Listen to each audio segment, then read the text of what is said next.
Resurgence of Temple Activities in Kerala, a historical analysis. So we ultimately decided to make it as simple as that, as simple as possible as well. I must also admit that this particular presentation that I am making will be more of an empirical nature, and I'm not very sure whether I'll be able to elevate this to a desired degree of theoretical kind of refinement, because even when I made the original presentation about a quarter century back on an invitation from Dr. Narayan and Dr. TK, I told them I'm going to make a kind of presentation. Whether I can call it a paper or not, I'm not very sure. But Narayan reassured me that it is for us to decide whether it is a paper or not. Anyway, I have not been, I must also admit that I have not been able to do much work after that, nor have I been able to pile up more data, which would have actually made this a much more meaningful kind of exercise. Yeah. So, in fact, the inspiration for this particular paper, in a way, also came from Dr. Meena, also, who, in a kind of casual conversation, told me that every person is, in a way, an archive. So I consider myself as a kind of an archive, trying to recollect certain, let us say, empirical data, certain experiences from my own past, which made me think or reflect along these lines, inspired definitely by some work done in this area, or maybe inspired by the work of, as rightly indicated by Dr. Narayan, TK, and Murali. In fact, I have had some kind of a discussion on this particular area with Murali, not with TK, of course. But the influence of TK has definitely been there. But it was, once again, thanks to Narayan that I was, in a way, invited to make this presentation. And it is really surprising to me that Narayan continues to remember some of these remarks, which I still think are a little right, made by me long back. So the original seminar was titled Visitations of the Past, which was actually an attempt to explore the various aspects of revivalism as it was, making very sort of making its appearance into our cultural scenario, political scenario in the 1980s and 90s, to which I made this particular presentation. And I very clearly remember that another scholar who made a presentation along with me on the same days, on the same day in the same session, was Dr. Sanal Mohan. And it was he who suggested, or it was he who in a way corrected me when I told him that this is about the resurgence of temple activities in a particular area that I'm familiar with. He said that this is primarily a modern kind of phenomenon. You need not take this as anything that belongs to the past. In a way, what can be broadly described as a modern tradition, or the rise of a modern tradition, can be seen in the series of activities as indicated, rightly indicated by Dr. Narayan in his introductory remarks. And the focus of my presentation is maybe a couple of traditions, a couple of temples as well, in the locality in which I grew up, where I saw that at one level, even though we speak at length about temple entry proclamation and all, we saw that the various, they were all actually very small temples indeed. The people who visited these temples differed considerably, particularly in the social sector to which, or the community to which they belonged. So in a way, For instance, the temples which were governed by in a predominantly Brahminical kind of traditions continued to be governed by them, even though certain changes were actually taking place as well. While those who belong to other communities, especially the Dalits and all, they hardly ever visited these temples. So what I wanted to argue in that particular case was, or the way I wanted to begin the discussion was by saying that in that respect, the temple entry was an incomplete kind of project that did not allow, or that did not actually mean the entry of all communities into all temples. Maybe that is one area that needs to be probed further. The other extreme, or we can as well see that many of these temples suffered from paucity of funds, which used to be uh, given by certain Brahmin families. In fact, I'm talking about a very small segment of these temples. And especially in the post-independence period, and also the land reforms, perhaps, uh, the contributions from these families dwindled considerably, making the existence even of these temples a very, very difficult one. So we have actually we have examples of a number of such small temples being shut down for a considerable length of time. All we have, as we can see in the case of, as we have seen in examples like uh, a story by, or some of the stories by M.T. Vasudevan Nair, or films like Sundarmalyam, where we have the picture of a temple um, and a very poor Brahmin who works there as the temple priest. So that is actually the kind of situation that I wanted to probe into. Uh, it is into this, or it was uh, maybe a few. It was this situation actually continued for some time until maybe the late 1970s, in which we see maybe the return of a generation of people who got education in the post-independence period, or even in the pre-independence period, and were working in different parts of the country, and in maybe a small percentage of people also working abroad as well. And we can see that, or I was able to see that two types of uh, changes in a way. There may be more. It's for others also to find out. Or, that's actually an area that we can definitely probe further.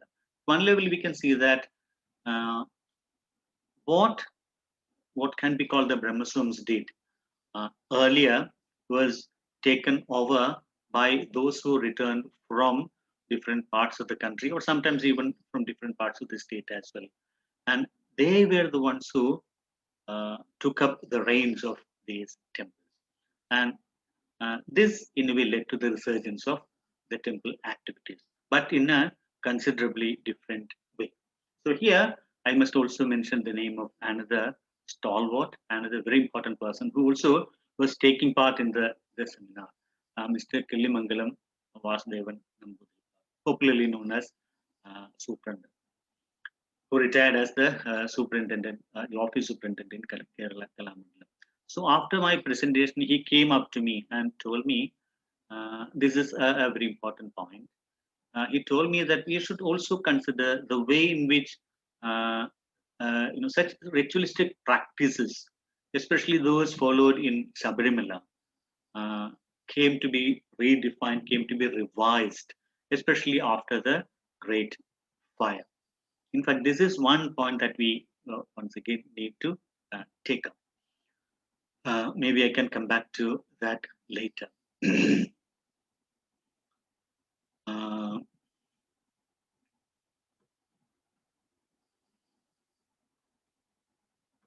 we know, earlier I said that uh, uh, the temple entry did not actually mean the entry of all communities of people into all temples. We can as well see that there are only two temples, at least to my knowledge, which attract devotees across the state and sometimes even from outside the state, and they are Guruvayur and Shabarimala.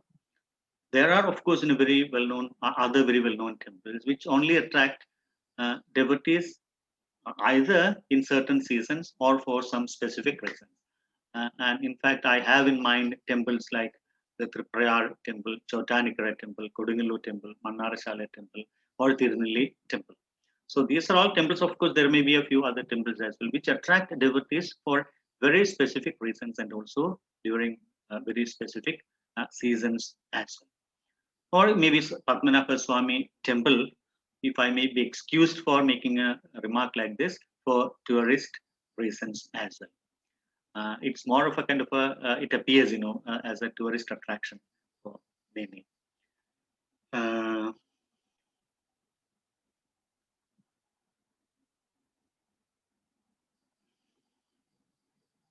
Yeah, so it was the late 70s that a change in the pattern of patronage of temples setting in. We see that. And this, in a way, manifested in a few ways. One is, this might once again sound a little trite, but that is again a fact. At one level, we can see that there was resurgence in the temple activities, including the rituals. The temples became active. At the same time, we can see that it was during this time that most of the villages in the country, a very large number of villages in the state, received electricity. And this also meant most of these temples were not only electrified, but they also purchased music systems. In fact, this is not just a trite statement. What I mean is that through these music systems, they were able to communicate with the people in a way that was not usually done in the case of the temples until then. That is my contention. The one person who was assigned the task of actually operating these music systems would wake up early in the morning at 5 o'clock. He would put on the music, literally waking up the entire people. Maybe the relationship between the temple and the people who were attached to the temples got redefined with this music. And there are, of course, a large number of stories, anecdotes centered around these. In spite of which, this fact remains. That this was a kind of an attempt, I would even say, to imitate the practices in other religious communities as well, like the temple, like the church bells, and also the what's called the vank, or the summons for prayer, which is usually done in the mosques. There was, I suppose, an attempt to imitate some of the practices followed in by the other religions. They wanted to be on par with the other religions when it came to the relationship between maybe God and the people. I have in mind very specifically a particular temple in our locality, which was again like any other very poorly managed temples with very little revenues and all. Until the mid 1970s. I remember one of my classmates used to be the temple priest there, and he would tell me stories of it. So I can that way vouch for that. And it was during this time that, apart from the return of the natives who brought in some revenue or who started sort of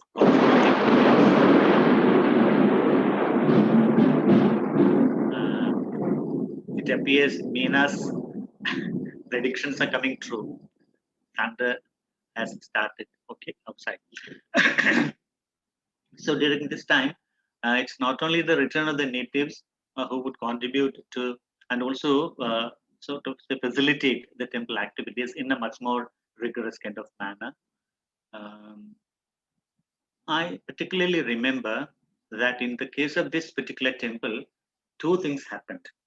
One is that it was generally rumored that the money which went into this particular temple was some unaccounted money, by a person, of course, in the locality who was working in, he was an engineer working in one of the government departments, and it was actually the unaccounted money that not only went directly into the temple, but into a trust, into a mission, not a trust, but into a mission, which started, in fact, which sort of took over the management of the temple. Now you can see that one of the important days being observed it has even found its way into the calendars, um, into the Madhubhumi calendar and all, where it is marked as one of the very important annual festivals of that particular temple. The very well-known metro man. I'm not talking of this particular person earlier. I was not talking. He belongs to the same village, and he is a regular visitor to this temple. And they take pride, of course, in the fact that he continues to visit the temple on that particular day in January. Narasimha, I forget that.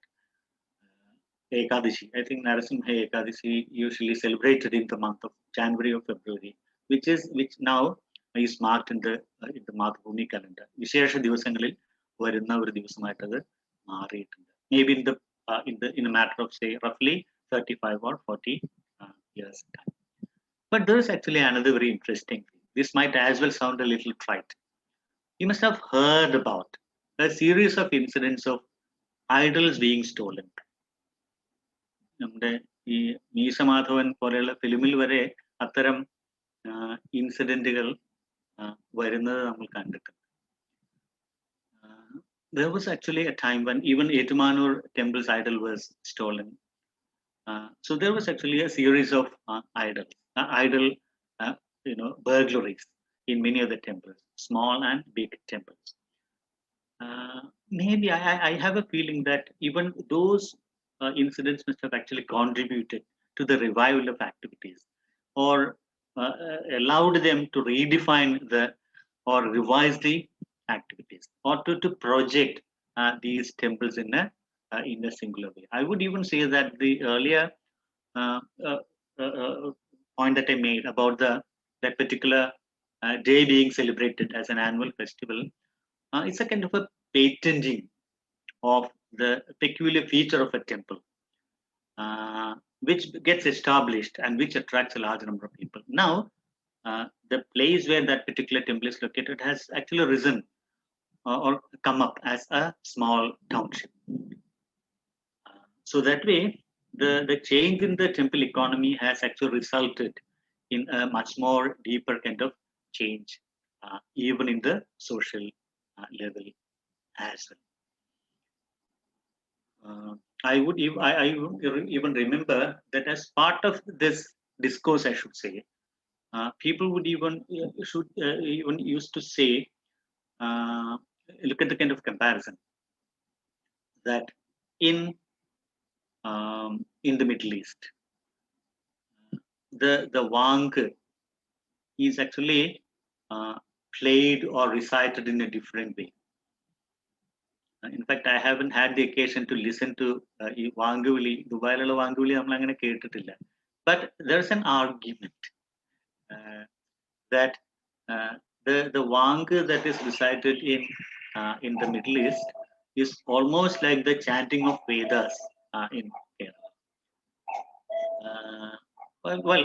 I suppose the message is very clear that even as they make the comparison between the practices in the different communities, the focus is definitely on how this particular religion is definitely superior to other religions, even as they try to imitate or copy some of the practices followed in other religions as well, or other religious institutions.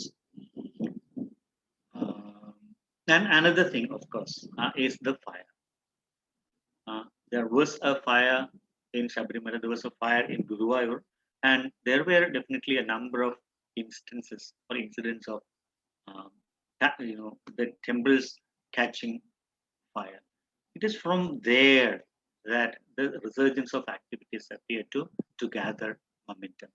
So I have such a feeling as well, that they have accelerated sort of the growth of what can be called a modern tradition, and how that is made possible. Dr. Narayan has already made some reference to uh, that. One is by creating and spreading various legends. And some of these legends are maybe from time to time created.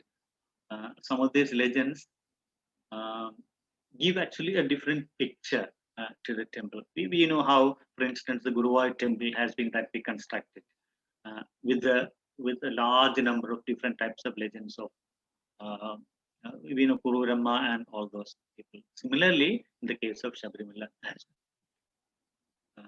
Again, it is very evident that such incidents would definitely necessitate a resurgence, a revision, or a change in the general ritualistic and other structures of the management, of the governance, of the working of the temples.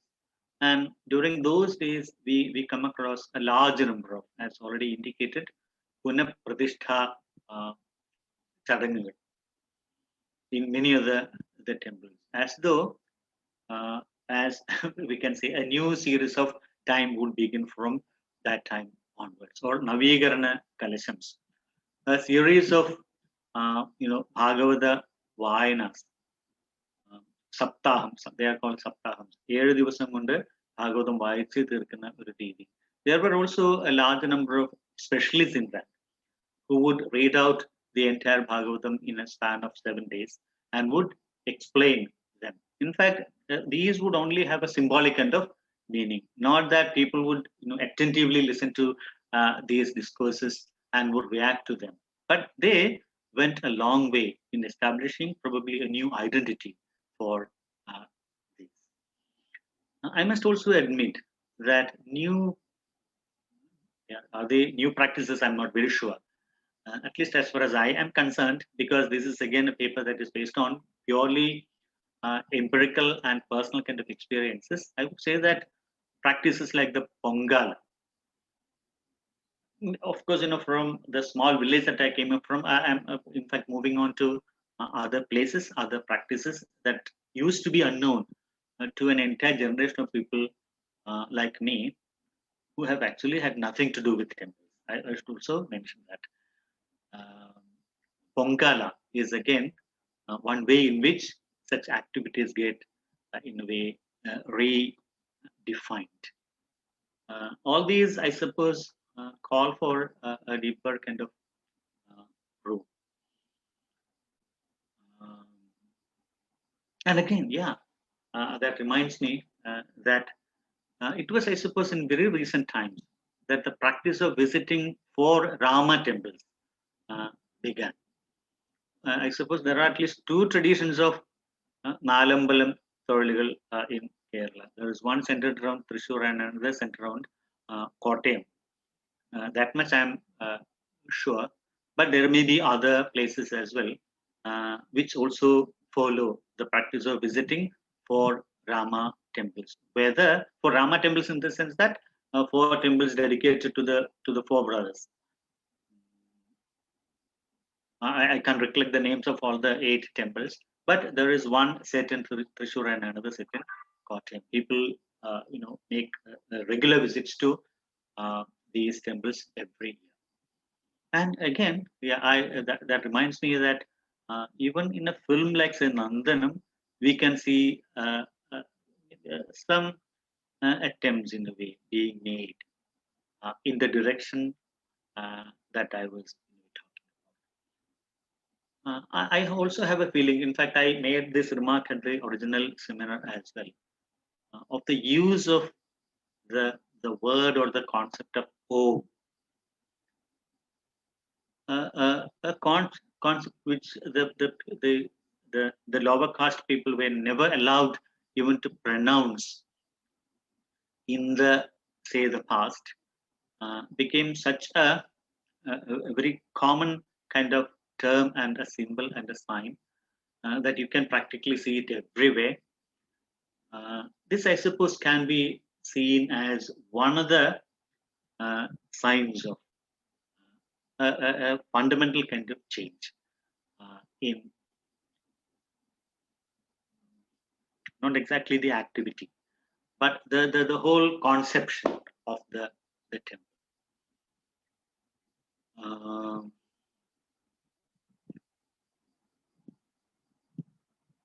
Yeah, recently I also came across. Yeah, there was another thing apart from the Kshetra Punaruddharana Samiti, Kshetra Navigarana Samiti and all.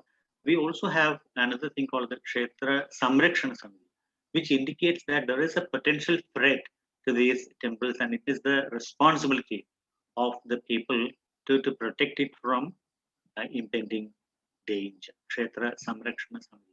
So, under the aegis of various committees like this, we can see that a new system and a new tradition of temple administration is being attempted.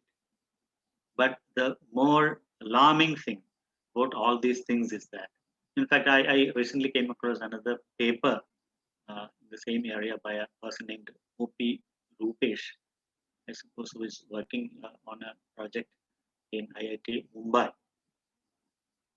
He has also written about many of these things. And we can see that maybe Dr. Aju will be able to illuminate. In fact, Krishnamashi, if I can intervene, there was a Rupesh in amongst the attendees. Okay. So I'm just wondering if it's the same Rupesh, and maybe he would I'm looking at my, my Word file. So I have not been saying this. Maybe it is the same person. Yeah. Yeah, maybe we can get. Yes, I am. Okay, yeah. As we can see that it is also becoming a little more aggressive in more recent times. As maybe Aju will be able to illuminate on this particular area better. There is no sophistication at all when it comes to. There are a few other things as well which I don't think, because in fact the area that I claim to be talking about is so complex that it is not easy for one to define what a temple is in a very simple way. So I can merely just indicate the complexity of this situation by once again pointing to the village in which I grew up. So there are temples, of small ones of course, which were governed, as we said, in the typical Brahminical kind of tradition, while there were also temples which were governed by a different tradition in which what I call the Velichappadugal. They were the priests. While there were other traditions as well, especially of the Dalits and all, who I don't think visited these temples. Even in the temple festivals, they had their own parallel kind of festivals or parallel kind of activities along with the temple festival, like that. So even in a small village, the entire system is so complex that it would be in a way foolish to make a kind of sweeping remark about all these temples. But I suppose it is an attempt to homogenize, to clear away all these differences and to homogenize and create apparently unitary kind of temple structure that is being made. Maybe that part can be discussed in the reactions to my paper. In fact, this original presentation was attended by the likes of Dr. Rajan Gurukal, Professor K.N. Panikar, as Kilimangalam, Nambudiripat, Sandal Mohan, not of course to speak of T.K., M.V. and others. And what Gurukal, I was definitely very diffident, particularly when I saw such people in the audience. And Gurukal told me, yeah, anyway, this is a kind of an ethnographic study. You keep adding on data to it. And that is precisely what I didn't do. I could definitely have added some more data into it and made it a much more comprehensive kind of one. But I suppose there are. Now I understand that there are others who are working in the same area, and in a way I can, there's no point in saying that it's not my duty. Having said, maybe I'll come back to what Kilimangalam said once again and wind up. Yeah, this is the point that he made. The fire at Sabrimala and maybe in other temples as well actually marked the beginning, a very clear kind of beginning of a different system of ritualistic practices as well. From now, actually, a couple of years back, we saw the kind of rockets or halubali that was made in the case of in connection with Sabrimala rituals and practices, traditions, and all. So, in that context, I suppose the remark made by him is very important. The shift into the Brahminical ritualistic traditions can be seen, particularly after the fire. I suppose it was the second fire in Sabrimala that this change set. So, with these few words, I conclude.